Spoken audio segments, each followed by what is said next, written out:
welcome to Overbite Gaming. I'm Snare. I'm Lee, and today we're looking at Shadow of Mordor. A third-person action RPG based on Lord of the Rings franchise. And most importantly, not made by Ubisoft. Shadow of Mordor is a tale of Talion, father to a murdered son, husband to a murdered wife, and he's not best pleased about things. And he's also bound to a wraith, giving him lots of uber powers, and because he's been killed, he doesn't even get to die anymore. Let's talk about the production value of the game. On the whole, I think it's expected of a AAA title that the quality is high. For me, one of the things that really stood out was the character models themselves. They were of a high quality. I mean, for me, I was playing on PS4, and I didn't notice any problems with interaction of textures with themselves, and the quality was not realistic but good. How did you find it on PC? I found it fine. Obviously, PC, you had the extra texture pack, which upgraded all of the textures to Ultra, and it looks fine. All of the textures look fine. The people are okay. Personally, I think the orcs are the standout character models. Absolutely. I mean, they really do a good job of depicting different visual versions of characters. They're just excellently done. They all look different, and the attention to detail on them is very good. I especially liked the voice acting of them was absolutely exemplary. They didn't feel like they were recycled and duplicated characters. Each time you killed one, which you do as you go through the game, particular captains, they will come back and they'll remember their last interaction with you, or it feels like they do. Yeah. I mean, they will mention things like how you killed them or if they killed you previously. The voice work is also very good in the standpoint that the voices fit the visual look of the characters. You've got the bigger orcs who got the more sort of voices, and then you've got the smaller ones who are much more nasal and snarky. When we talk about sound, the production value was still quite high, I thought. It was very fitting. The music was, the score within the game was very important to me, as you know. Yeah.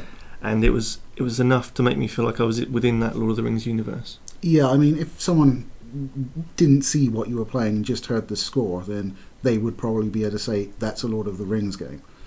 One of the characters which you expect to see in Lord of the Rings these days is Gollum, and I thought it was very well done considering the advancements in graphical competence in games.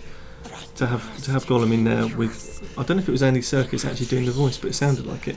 It was either Andy or someone doing a very good impression of it. Which we've seen in other games, such as the Telltale game of Back to the Future.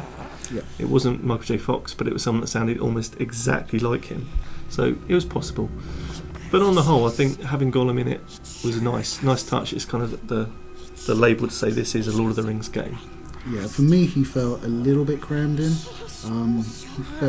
He just basically leads you to things, and there's no reason you couldn't have found them some other way. It was just, I think the developers, Monolith, basically saying to himself, "Oh, we got the Lord of the Rings license, we have to have Gollum in it."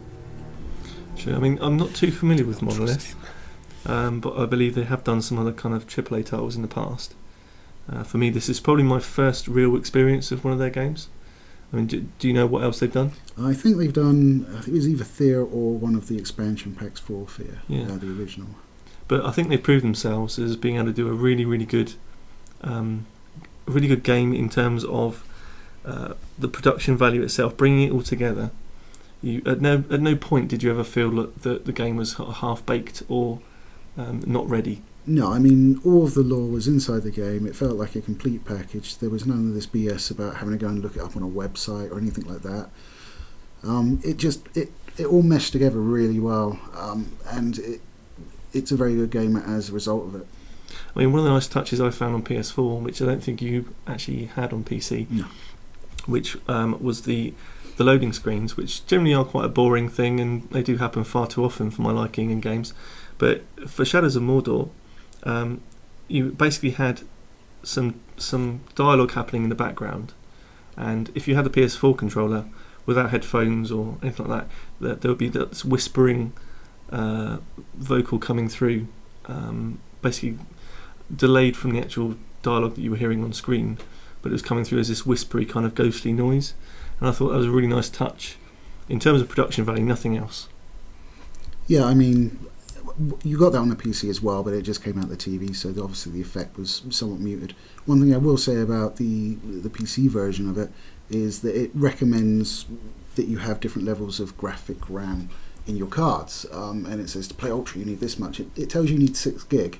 You do not need 6 gig. There are very few cards out there with 6 gig. Certainly, I mean, the over £1,000 Titan would have it, but I'm running a GTX 980 and the clock speed's higher on that, and it copes with it just fine. You don't need to go by the RAM. As long as you've got a good card, you can bump it up and just see what frame rate you get.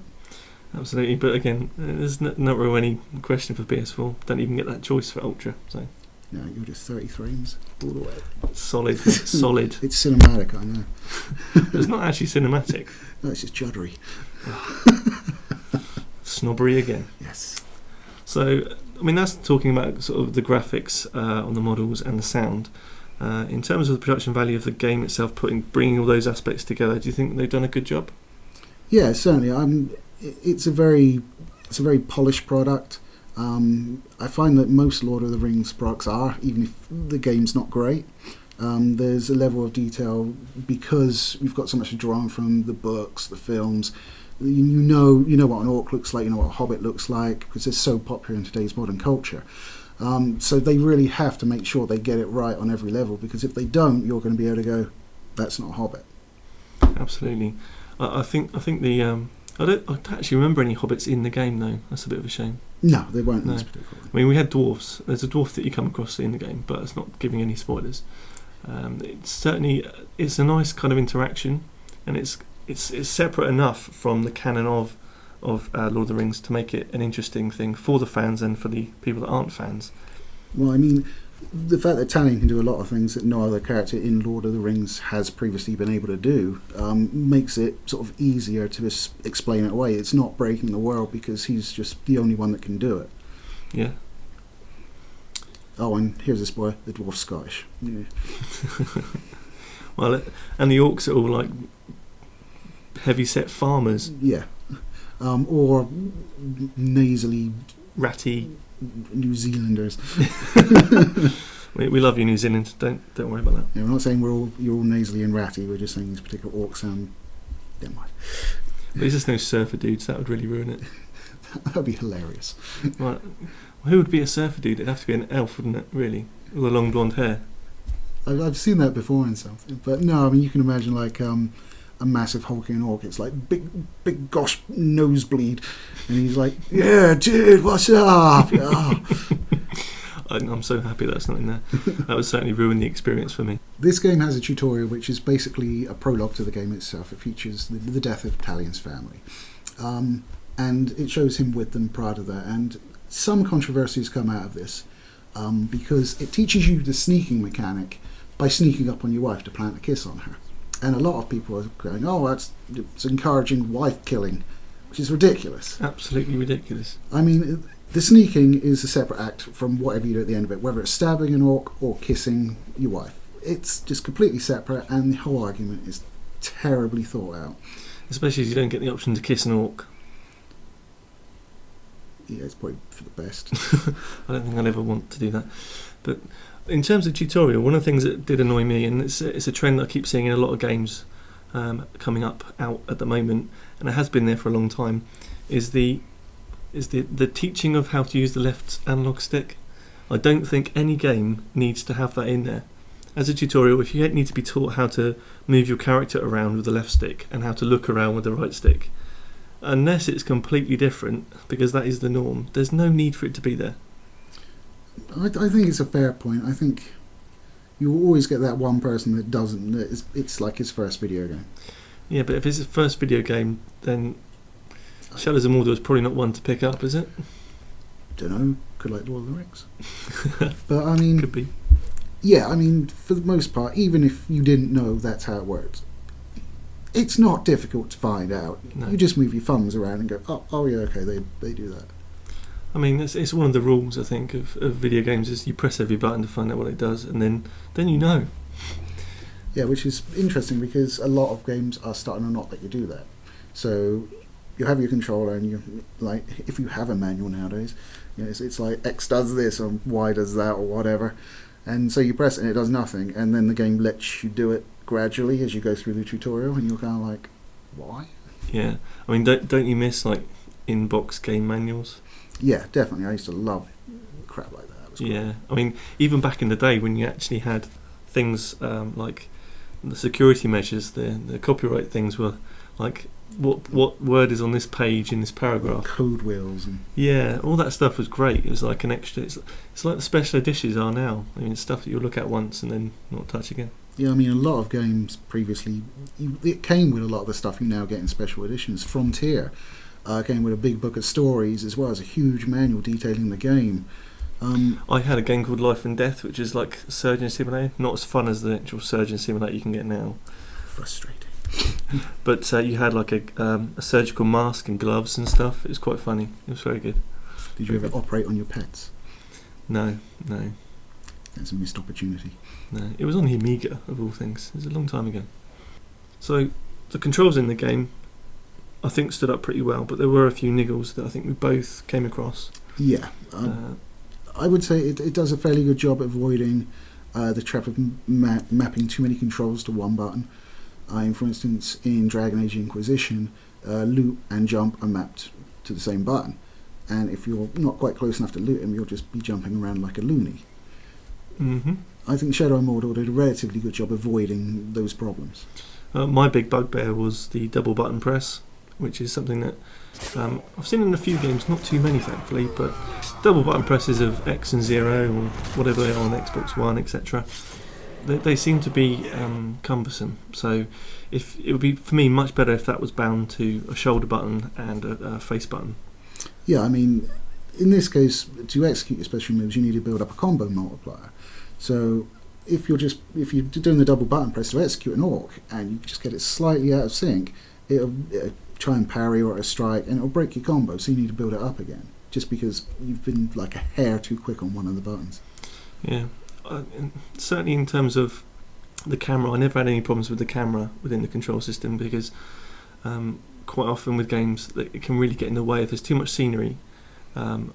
It just kind of blots out the view. It's something I did find in Dragon Age Inquisition as well, which was the trees. If you're trying to spot an enemy and the trees are in the way, or the foliage is hanging over your eyes, that can happen. But in Shadows of Mordor, it's just mostly desert looking rocky place, so there's not too much things to get in the way, and even if buildings are in the way, the camera will compensate for it, which is a nice touch and good attention to detail. I did have a couple of issues where bushes got in the way. Sometimes, but then you're hiding in those bushes. Well, no, because like it would happen when you're in this big fight with an orc and another orc comes from behind you. The camera reorientates so you can see the orc, but it reorientates behind the bush. I mean, it's easy enough to get it out of it because you just move away, but it does do a good job at it most of the time. But I mean, I think it's aided by how sparse at least the initial main area is. The controls were very easy for me to pick up and use. They were very easy to sort of master, if I can use that word. And also for things like the ranged attacks, in the game you have obviously fighting with sword, fighting with dagger, and fighting with a bow, all of which are kind of almost mythical weapons. Yeah. And within those, I mean, with the bow, you can actually use the bow to transport yourself to another enemy. Once you've unlocked that certain ability, I found it a nice way as a moving around mechanic.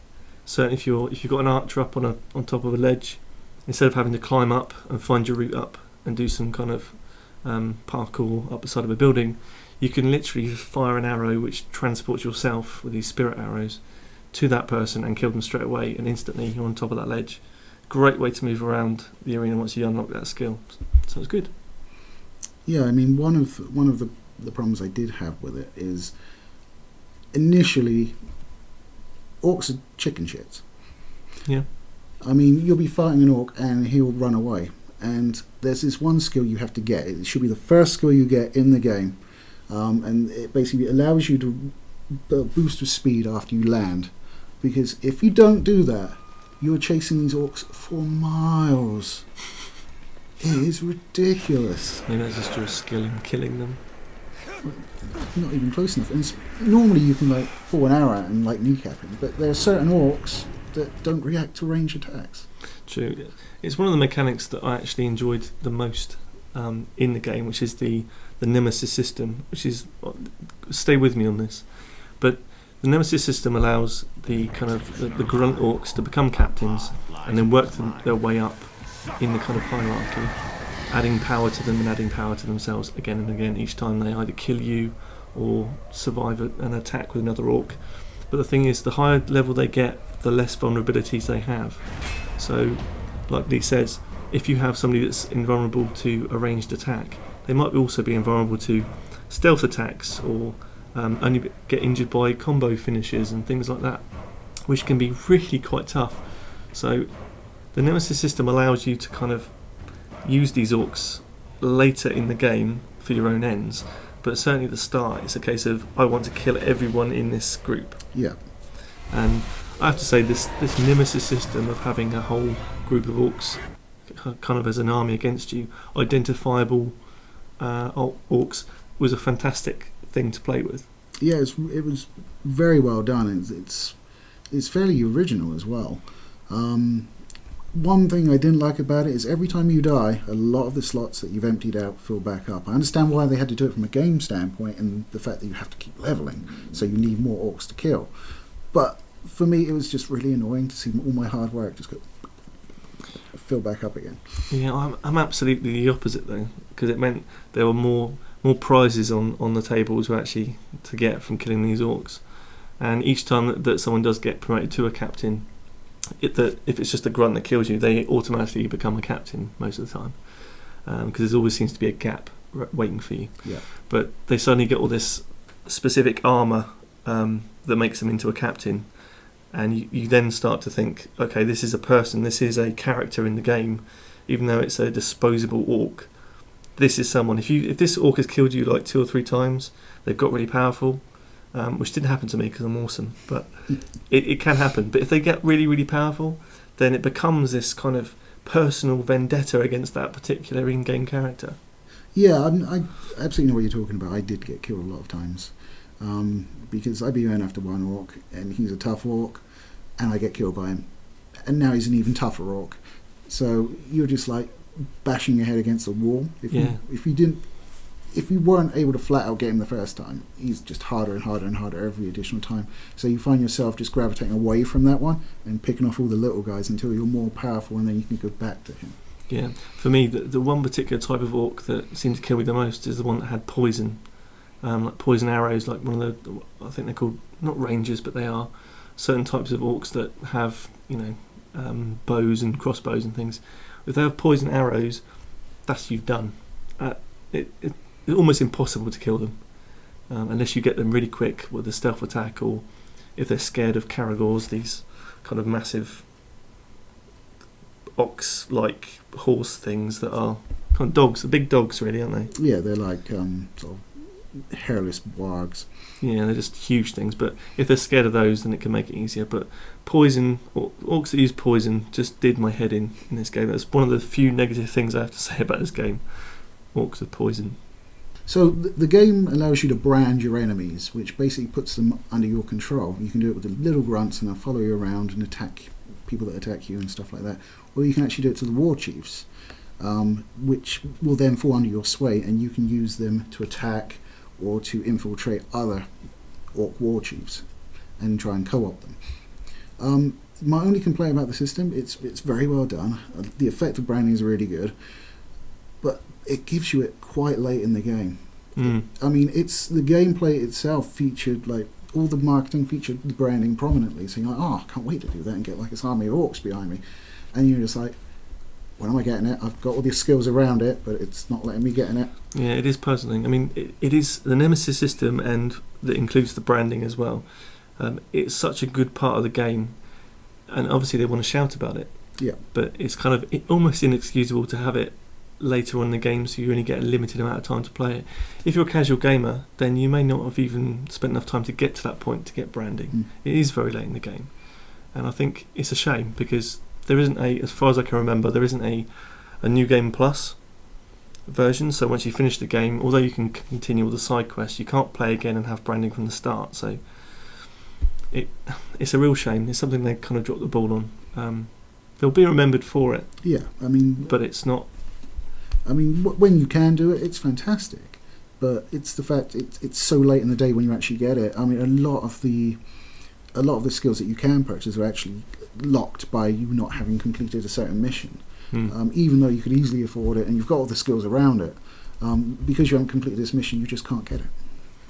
And in terms of the way that you do brand orcs, as I said earlier, you're bound to a wraith who does most of the kind of magical stuff for you, but the interaction every time you just try and pull out information from an orc's head, or you brand them, the wraith called Celebrimbor, he's great. I mean, it's a pleasure to have him scream at an orc and try and get into his brain, "Your will is mine," and everything. It's great. It's good fun. The look on the orc's face is priceless as well. Oh yeah, they have absolute terror in their eyes. Absolute terror, like you are going to rip out their insides, tie them around the neck, and then send a nasty letter to their mum. It's or maybe a bit more than that. But the terror on their faces is captured perfectly. They know they're about to be expired. Yeah, I mean, they're wide-eyed, sort of goggling at you like, I can't believe what I'm seeing. Oh, it's coming. Yeah, it's really, really good. Yeah. So within the game, your main sort of power set, your weapon set, consists of 3 separate weapons. So you have a sword, dagger, and your bow. And of these, the way you level these weapons up is probably not only just by your experience level, to obviously deliver more damage, but you have runes that you can apply to these, which give you kind of perks and buffs and things like that. For me, the good way of these stacking together meant that you never had to worry about which weapon you were using. So, this sword's better than that sword. It's always about the runes. So it's very, very clear that if you have 30% chance of critical attack, that's going to apply to that weapon. And there's ways that these runes can be achieved. They are obviously a reward for killing a war chief or an orc, or one of the captains rather, not just a grunt. But you have those, and there's a way to increase your chances of getting an epic rune rather than just a bog standard one, which is a nice touch. It means there's a bit more interplay with the Nemesis system, that you can start issuing death threats later on in the game, which can increase your chance of getting something good. Personally, I thought the way of using the runes was brilliant because they do stack, and if you're a certain type of player, you can really hone those weapons to your style of play. Yeah. So I don't know if you had anything else to add. Yeah, I mean, it's very much a stylistic choice in what runes you apply. I mean, you will get runes that give you combat bonuses. You will get runes that increase your healing, decrease the damage you take. So you can almost be a tank in the game by picking the correct runes. The only thing I didn't like about the runes was the visual effect of them being applied to the weapon. Because when you think of runes, you think, oh, there's sort of sweeping designs across the blades and things like that. No, it's just these little tiny things that just burn into the hilt. Yeah, they weren't really kind of prevalent, were they? No, I would have liked to have seen sort of more of a visual effect on the sword for socketing these runes. Yeah, and maybe adding some kind of flair around the weapon being used as well. So, I mean, when you're using the execution ability to actually dispatch orcs, or any of the wide area attacks, anything special that includes those bloody double button presses, your weapon, your sword will glow, which can get a bit confusing because some glow blue, some glow yellow, but it doesn't really matter. It's just when whatever you choose to press is the option. But it's certainly in terms of abilities, there is a whole tree of abilities to go through and pick up. Some very, very good ones, I thought, for the game, and some a bit useless. My personal favourite was the saving of your combo chain. You can get an ability to, if you get kind of hit or miss, or if you get hit and interrupted during a combo, you get one chance to keep that combo going. Really nice touch, because it's so annoying and frustrating when that happens in games. Yeah, I mean, there was another similar skill which I quite liked, which was it decreased the amount of combos you required in order to unlock the execution, which was really handy because I think it started at 10 and it cuts it down to like 5 or something like that. Yeah, I think it starts at 8 and comes back down to 5. That's a really good one, and there were quite a few of these kind of examples where the abilities were a really good benefit without giving you too much overpowering. It was like making the job easier rather than making it like pointless or just whatever, just push a button now. The speed running is obviously one that you do need earlier in the game, as you mentioned. For me, one of the most pointless ones was the pinning, where you can use the bow to basically keep an orc in one place. For me, I still to this day haven't bought it because it's a bit pointless.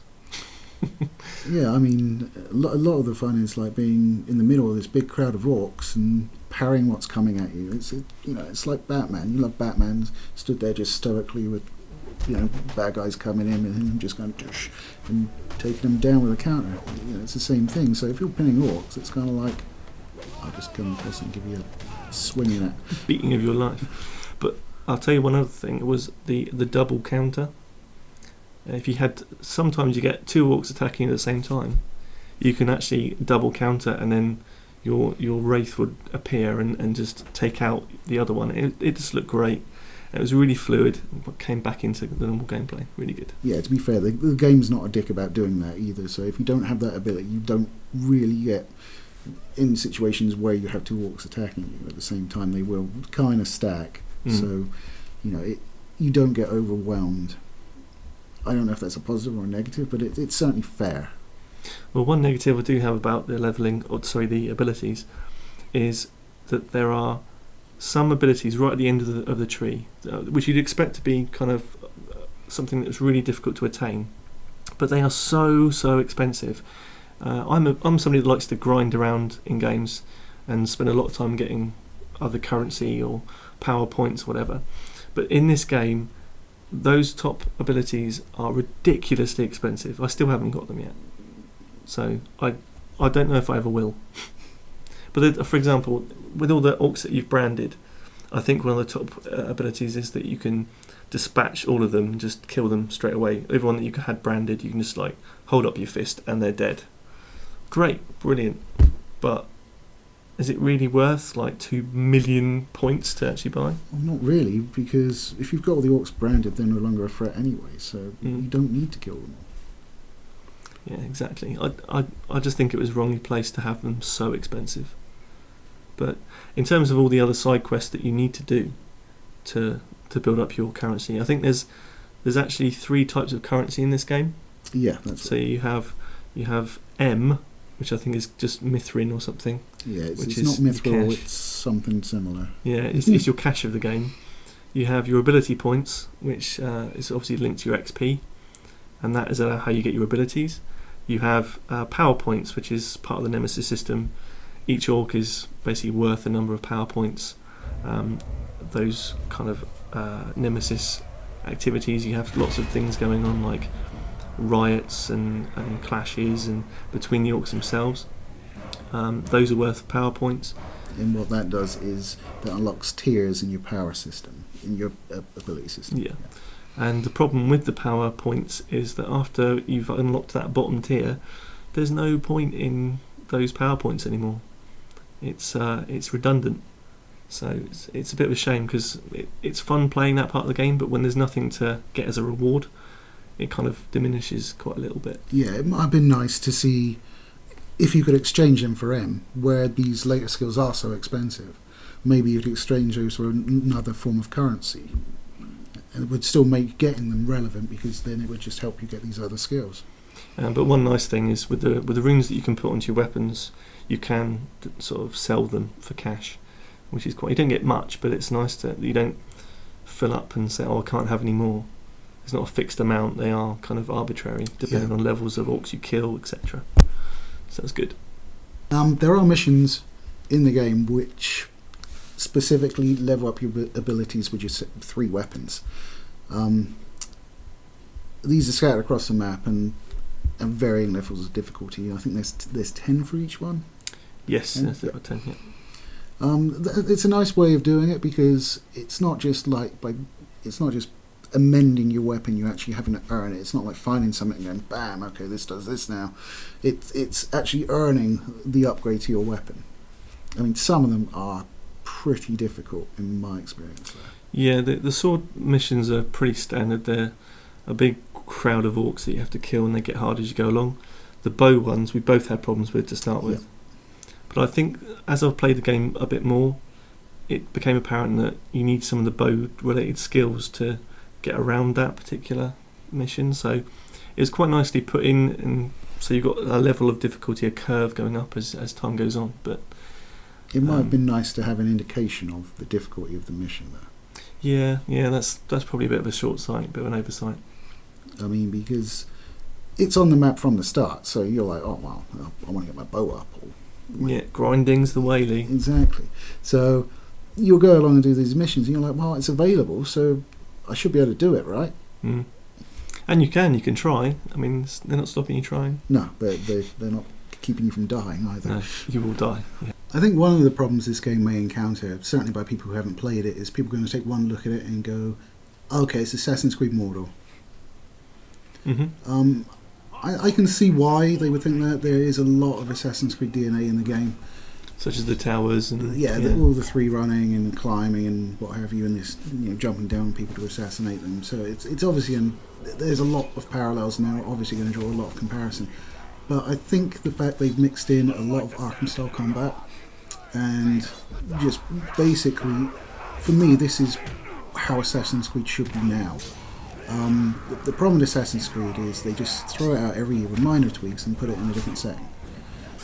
I think they really need to look, especially at the combat system, because the combat system in Assassin's Creed is fairly terrible.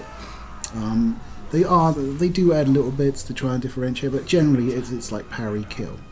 I mean, even with your hatred of Assassin's Creed, I think it's true that what Monolith have done with Shadows of Mordor is that it's done well. It's done in the right amounts, in the right places. Yeah, you can say, okay, this bit's from this game, this bit's from this game. But, I mean, you can do Arkham combat badly. And we've seen many games do that as well. Yeah. But, I mean, in this game it's done well, so I don't really see that as a drawback. It is perhaps not original, but it doesn't hurt the game. Absolutely, no, I think it adds to it. I mean, the crux for me of the game is to kill orcs. It's what you do for the entire game, you are killing orcs. So, in order to do that, to make it easy and fun, with the style of combat like Batman, Arkham Asylum type of combat, it makes it more interactive and more immersive. I mean, that's the part that really drags you in, is that immersion of, I am the boss, I can walk around and I am invincible against these orcs. Yeah, I mean, the Arkham combat system is a good combat system. The fact that it's put in a different game doesn't make it any less good unless it's done badly, and it's not done badly, it's done well. One thing I'm not a fan of in any game genre is insta-fail stealth missions. I hate that. If I get, someone sees me, fine, let me fight my way out. To Monolith's credit though, they have at least tried to explain why it's insta-failed. Like there's a mission where you're poisoning the orcs' grog, and obviously if they see you sneaking around their grog supplies, they're probably not going to drink it, so your mission's over. But it's so frustrating. Just you get so far through it, and then you get seen, and then it's all the way back to the beginning again. Well, on the point of grog, there's something that I did notice while doing those kind of missions where you do poison their grog, is that as soon as you've poisoned it, they start coming to drink it. Obviously for the mechanic for it to work, you can't just like go away and leave it. But it struck me as funny that you would poison someone's grog in this little big bucket, and then everyone, about 4 or 5 orcs go, do you know what, it's time to go and have a drink. It was just like instantaneous. Didn't feel that natural. Yeah, it could just be a coincidence that it's straight up on beer o'clock. True. Yeah, I mean, insta-fails for me weren't a problem. I mean, I do like doing the stealth missions. For me, I think it's a natural element from the mechanic of that kind of mission. If you're doing something that is, it's got conditions for you to meet, that if you don't meet those conditions, then you have to fail the mission. If you're just doing a running gun, jump in, carnage type of mission, it doesn't matter how you approach it really. You will have to do that mission in that style. If you get seen, or the only way that that's going to fail is if you die. Yeah. So if you look at stealth missions like that, then it's you becoming discovered is you dying. I mean, it might just be that I suck at stealth missions. I mean, sometimes I did notice a few stealth type missions where it was don't let them raise the alarm, which is you can come back from it. So if somebody does see you and starts running off for the alarm bell, you can take them out and it's okay. So maybe that's in its benefit? Well, it can be. I mean, there was a later stealth mission where you're infiltrating this orc outpost, and you've got the branding power of that. So I'm like, well, I'll just sneak up on these orcs and brand them, and then I've got this little army on my side, so I take over the thing. And of course, as soon as you brand like a couple of them, they start running off and attacking everybody, thus completely blowing your cover. Yeah, they are definitely in your control, but they're not completely under your control. No. That's one thing. Yeah, I mean, definitely. they're under your sway, but they're not under your command, so to speak. So, final thoughts for the actual game of Shadows of Mordor. Lee, what did you think to start with? I thought it was a very good game. It was basically what I've been looking for from Assassin's Creed for the last several iterations, with a Lord of the Rings paint job, and I am fine with Lord of the Rings paint jobs on pretty much anything. For me, definitely, I wasn't going to get this game to start with. It wasn't something that really kind of drew me in. But after seeing some of the gameplay and hearing about the Nemesis system, definitely was a big draw. And I wasn't disappointed. I thought the actual game itself was well put together. Mechanics inside, really well thought out. Difficulty curve was just perfect for me.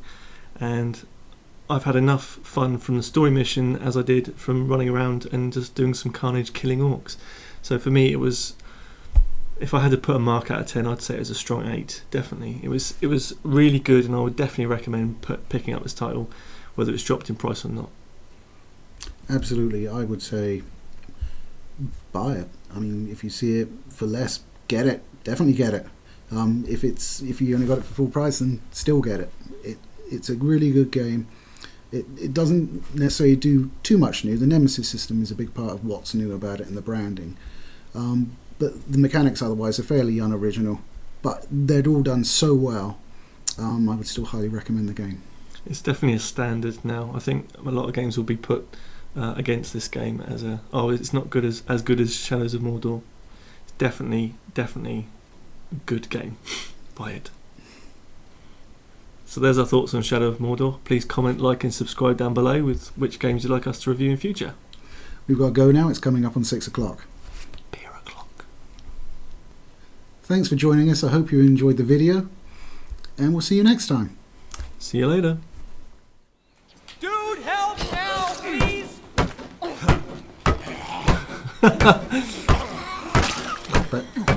Cop it. Yeah, there it is. Excellent. You okay? One of those psychos tried to...